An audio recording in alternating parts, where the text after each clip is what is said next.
सोचिए, अगर दुनिया वैसी है ही नहीं जैसी हमें नक्शों पर दिखाई देती है, अगर देशों की सरहदों और राजधानियों के पीछे कोई और ही ताकत का ढांचा काम कर रहा हो जिसे हम आमतौर पर देख ही नहीं पाते। आज हम एक ऐसी ही कहानी सुनेंगे, ग्लोबल पावर के एक ऐसे मॉडल की जो शायद दुनिया को देखने का हमारा नजरिया ही बदल दे। तो इस कहानी की शुरुआत होती है एक बड़े ही अजीब से आइडिया के साथ। कहा यह जाता है कि अगर दुनिया को समझना है तो उसे देशों के नक्शे की तरह देखना भूल जाइए। इसकी जगह कल्पना कीजिए एक बहुत बड़े कई परतों वाले केक की। यह सिर्फ कोई मजेदार बात नहीं है, बल्कि इस पूरी कहानी को समझने की चाबी है। तो इस केक का मतलब क्या है? इसका सीधा सा मतलब है कि असली ताकत और असर की कई परतें हैं जो एक दूसरे के ऊपर छिपी हुई हैं। हमें से ज्यादातर लोगों को तो बस केक के ऊपर की क्रीम और सजावट ही नजर आती है, लेकिन जो असली इंजन है, जो इस पूरे केक को संभाले हुए है, वो कहीं गहराइयों में छिपा है। तो चलिए इस केक को परत दर परत खोल कर देखते हैं।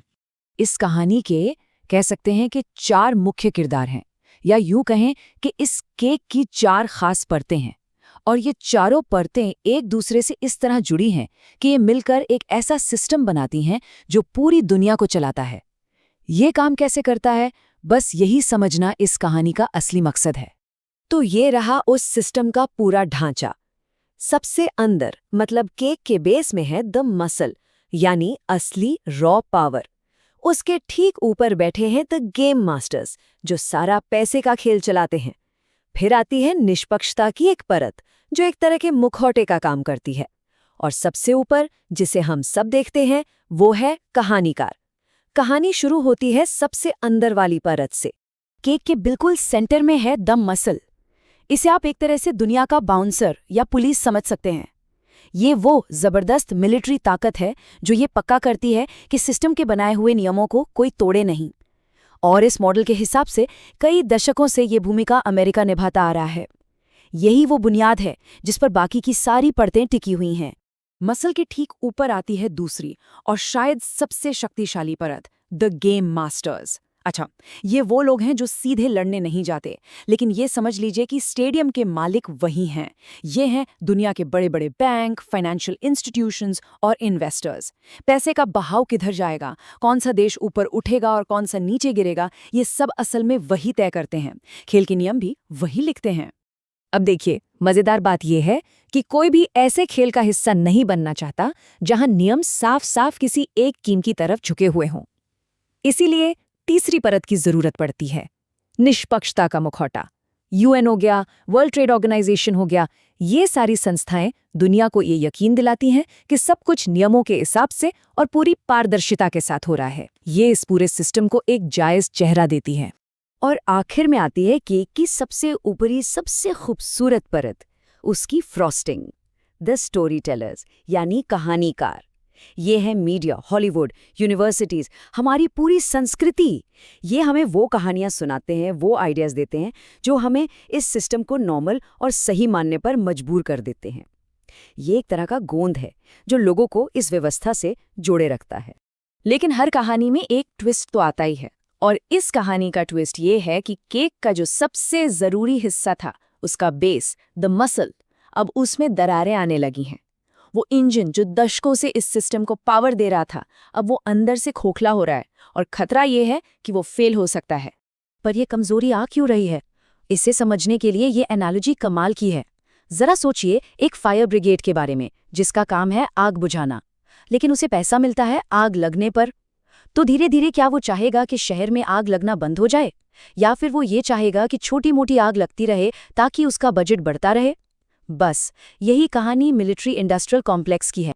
तो सवाल ये उठता है कि दुनिया की सबसे ताकतवर सेना आखिर कमजोर क्यों पड़ रही है?